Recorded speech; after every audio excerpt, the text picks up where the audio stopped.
Now I'd like to introduce Yale University Walton Hale Hamilton Professor of Law, Tracey Meares, who will be one of our panelists in a minute. So you'll get Tracey's bio in a second. But she's here to talk to us about an exciting program just installed here in Milwaukee called Golden Portals.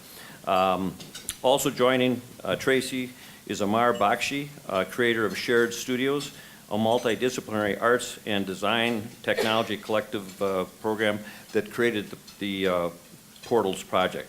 Welcome, Tracey and Amar.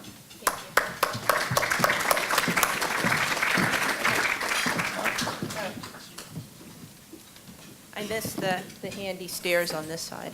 I'm just going to say a few words about Portals and then let Amar explain his project. He's actually the creator and the visionary behind Portals.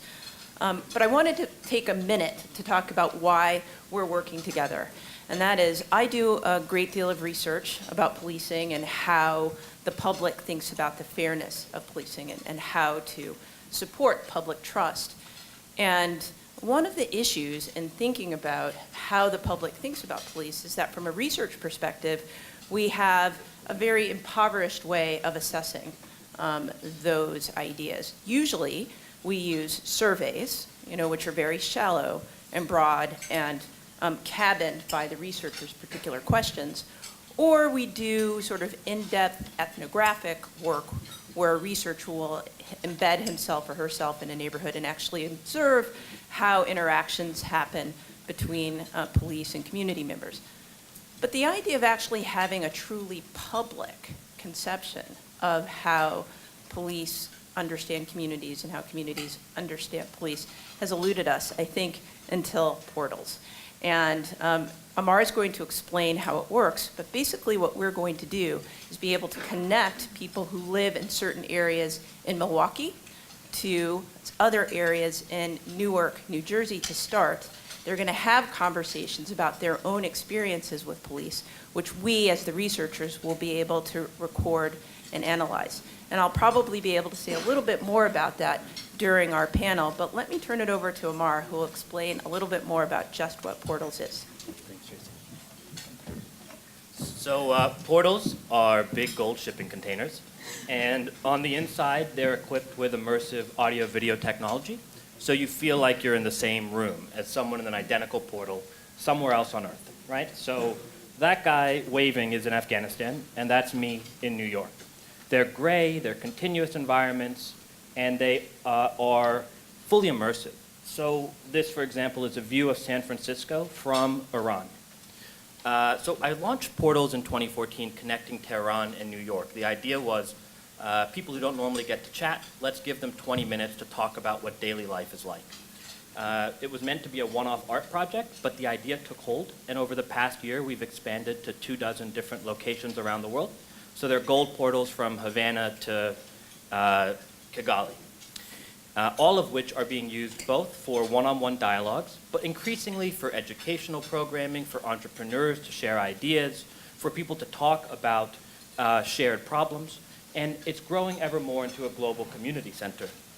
So Tracey visited the portal in New Haven that was connected to Havana and proposed the premise that the divides between Iran and New York, or Tehran and New York, are pronounced, but so too are divides within our own communities.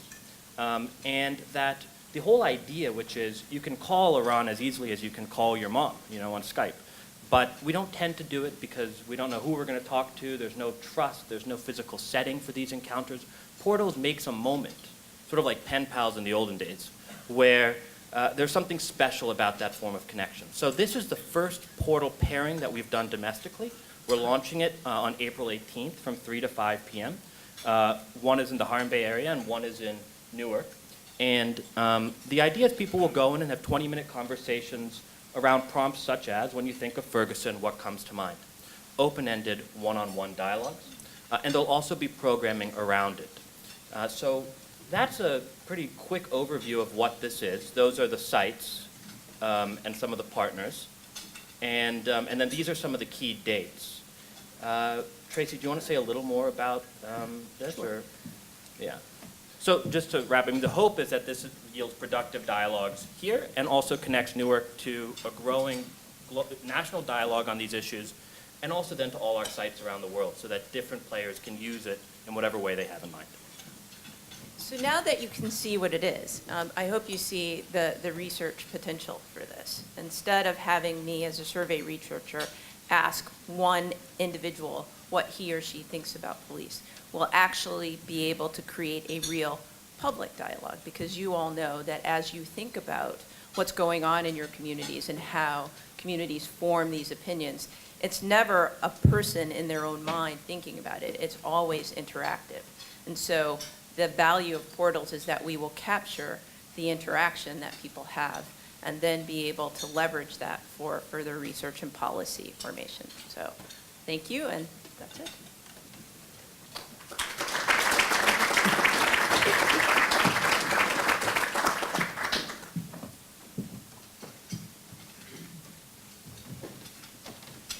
Thank you very much, Tracey and Amar. I think this is an exciting project in Milwaukee, and part of our discussion is when you're finished in June, hoping to keep the portal in and move it by the Bearline Trail extension. And we've been talking with Kresge about putting a similar portal in Detroit where we could have some discussions on some of the entrepreneurship development that we're doing, the housing, and the creative arts component going on in that community. So stay tuned on that.